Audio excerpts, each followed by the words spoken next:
બધાને આજનો શાસ્ત્ર પાઠ છે લુક અધ્યાય 9 કડી 43 થી 45। અને ઈશ્વરનો પ્રતાપ જોઈને સૌ કોઈ ચકિત થઈ ગયા। ફરી મૃત્યુની આગાહી। ઈસુ જે કરી રહ્યા હતા તે જોઈને બધા આશ્ચર્યમાં ડૂબી ગયા હતા।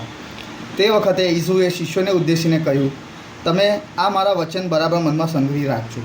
માનવ પુત્રને માણસોના હાથમાં સોંપી દેવામાં આવનાર છે, પણ તેઓ તેમનું કહેવું સમજ્યા નહીં।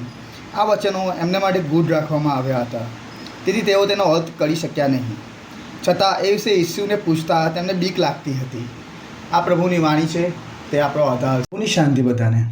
આજના શાસ્ત્રપાઠથી જે મને સમજાય છે હું તમારા આગળ રજૂ કરું છું। આજના શાસ્ત્રપાઠમાં પ્રભુ એમના મૃત્યુની આગાહી કરે છે શિષ્યો આગળ। શિષ્યોને પ્રભુ કહે છે કે માનવ પુત્રને માણસોના હાથમાં સોંપવામાં આવશે, એને રંજાડવામાં આવશે, એને મારી નાખવામાં આવશે, પણ ત્રીજે દિવસે માનવ પુત્ર સજીવન થશે। પણ શિષ્યો આ વાત સમજી નથી શકતા, પણ પ્રભુથી ડરે છે, પ્રભુને પૂછતા નથી। કે આ બાબતે મને પ્રશ્ન થયો કે કેમ એવું, કે પ્રભુ પાસે તો શિષ્યો હંમેશા રહેતા હતા, પ્રભુના નેચરથી પણ એ જાણકાર હતા કે પ્રભુનો સ્વભાવ સારો છે, દયાળુ છે, પણ કેમ?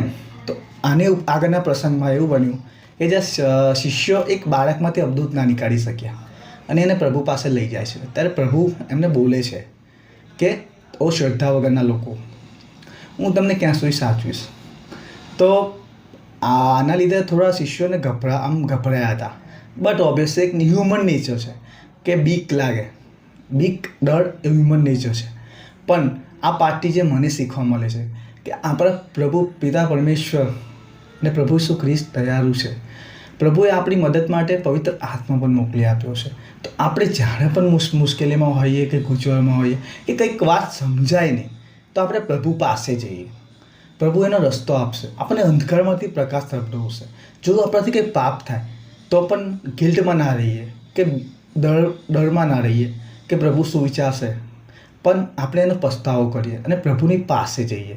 હંમેશા કંઈ પણ હોય બીજાની પાસે જતાં પહેલાં આપણે પ્રભુની પાસે જઈએ, સાચો રસ્તો આપણને પ્રભુ આપશે।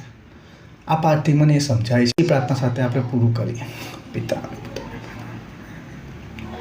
પ્રભુ, આ પાઠ દ્વારા જેમને સમજાયું છે કે કંઈ પણ મુશ્કેલી હોય જીવનમાં, કંઈ પણ પ્રશ્ન હોય, કંઈ પણ મૂંઝવણ હોય, કે પાપ કર્યું હોય, કંઈ પણ હોય, પ્રભુ અમે તમારી પાસે આવીએ, તમારી સાથે રહીએ અને પ્રભુ તમે અમને રસ્તો બતાવો, એ માટે હું ખાસ પ્રાર્થના કરું છું। આ ટૂંકીને નમ્ર પ્રાર્થના પ્રભુ ઈસુ ખ્રિસ્તના નામમાં કરું છું, આમેન।